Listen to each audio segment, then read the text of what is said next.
Welcome to History with Herodotus, where we embark on a journey through the ages, uncovering the intricacies of human history and the profound lessons that lie within. Today, we delve into the fascinating tale of the rise and decline of the Weimar Republic, a period marked by unprecedented cultural flourishing, economic turmoil, and the eventual descent into darkness. In the aftermath of World War I, Germany lay in ruins, its people reeling from the devastating consequences of defeat. The once mighty German Empire, with its grandiose ambitions and authoritarian rule, had collapsed under the weight of war and economic hardship. As the dust settled, a new era dawned on the horizon, an era marked by experimentation, innovation, and the pursuit of democracy. It was in this tumultuous landscape that the Weimar Republic would rise, like a phoenix from the ashes, bearing the promise of a brighter future. To understand the emergence of the Weimar Republic, we must first consider the circumstances that led to its creation. The Treaty of Versailles, imposed upon Germany by the Allied powers, had exacted a heavy toll on the nation's economy and psyche. Reparations, territorial losses, and the infamous War Guilt Clause had created an atmosphere of resentment and disillusionment among the German people. As the old order crumbled, various factions and interest groups began to vie for power, each with their own vision for Germany's future. In this maelstrom of conflicting ideologies and competing interests, a small group of visionary politicians and intellectuals would lay the groundwork for the Weimar Republic. Men like Friedrich Ebert, Philipp Scheidemann, and Walter Rathenau, all stalwarts of the Social Democratic Party, would play pivotal roles in shaping the new government's agenda and constitution.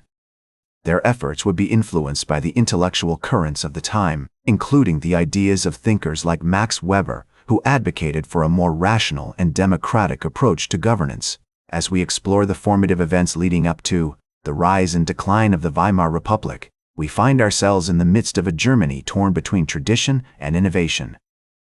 The old imperial system, with its hierarchical structures and monarchist leanings, was being challenged by the rising tide of socialism, communism, and liberal democracy. The streets of Berlin, Munich, and other major cities became battlegrounds for competing ideologies, as radical groups like the Spartacists and the Freikorps clashed with government forces and moderate socialists. In the midst of this turmoil, the Weimar National Assembly convened in February 1909, tasked with drafting a new constitution for the fledgling republic. The Assembly's deliberations would be marked by intense debate and compromise, as delegates from various parties struggled to balance competing interests and create a framework for governance that would satisfy the diverse aspirations of the German people. It was here, in the city of Weimar, that the seeds of the new republic would be sown, seeds that would germinate into a vibrant cultural and intellectual flowering, but also into the chaos and instability that would ultimately contribute to its downfall. As the Weimar National Assembly concluded its deliberations in August 1919, the new constitution was ratified, marking a significant milestone in the establishment of the Weimar Republic. The document, which would serve as the foundation for the republic's governance, enshrined principles of democracy, federalism, and individual rights, while also establishing the office of the President and the Reichstag as the primary legislative body. With a constitutional framework in place, the government turned its attention to addressing the pressing economic and social challenges that had plagued Germany since the end of the war. One of the most significant events of this period was the imposition of reparations by the Allied powers, which would have a devastating impact on the German economy. The Treaty of Versailles had mandated that Germany pay a total of 102 billion gold marks in reparations, a sum that many Germans believed was excessive and unjust.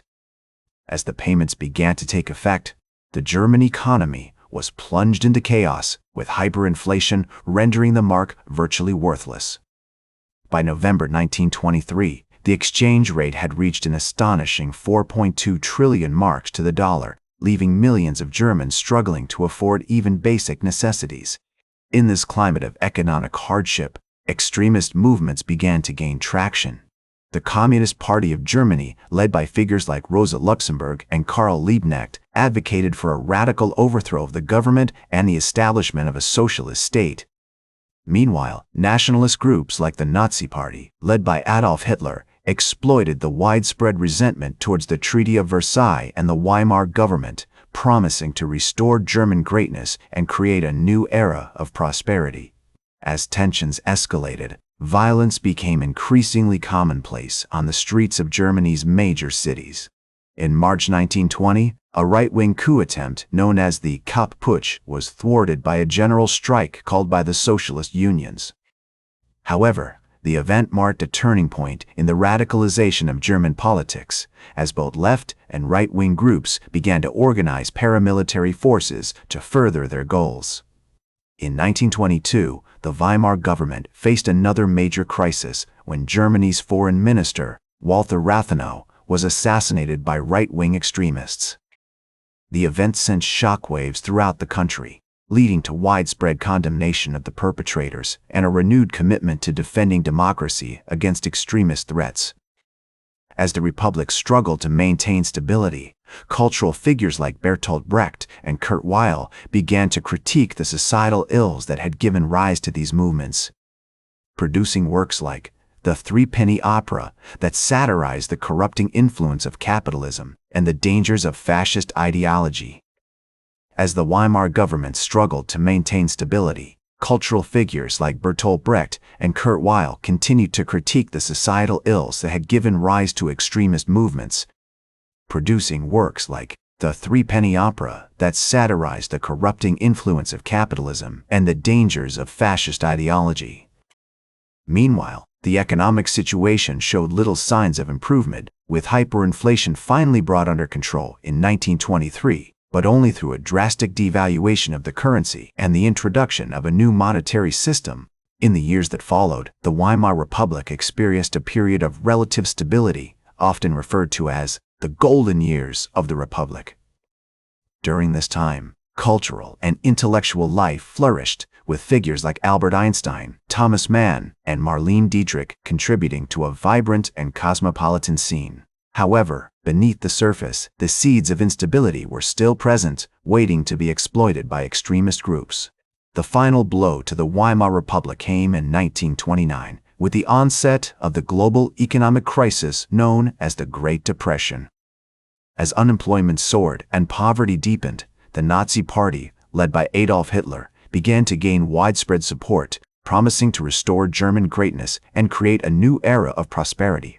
In January 1933, Hitler was appointed chancellor, marking the beginning of the end for the Weimar Republic. As the Nazi regime consolidated its power, the institutions and values of the Weimar Republic were rapidly dismantled. The Reichstag was dissolved, opposition parties were banned, and a reign of terror was unleashed against perceived enemies of the state. In 1934, Hitler declared himself Führer, marking the final demise of the Weimar Republic. In the words of historian Erich Hobsbawm, the Weimar Republic was a dream that failed, but it was also a dream that would not die. Today, the rise and decline of the Weimar Republic is remembered as a cautionary tale about the dangers of extremism, the importance of democratic values, and the need for vigilance in the face of authoritarianism. Its legacy can be seen in the European Union's commitment to democracy, human rights, and economic cooperation, as well as in the ongoing debates about the role of government, the economy, and society. The Weimar Republic's impact on modern history is undeniable, serving as a stark reminder of the fragility of democracy and the importance of protecting it against threats, both internal and external. The Weimar Republic's rise and decline serves as a powerful warning about the dangers of complacency, the importance of civic engagement, and the need to defend democratic values against all who would seek to undermine them. That's all for today's History with Herodotus. Remember to like, share, and subscribe, and until next time, remember that, to understand the present, we must first understand the past.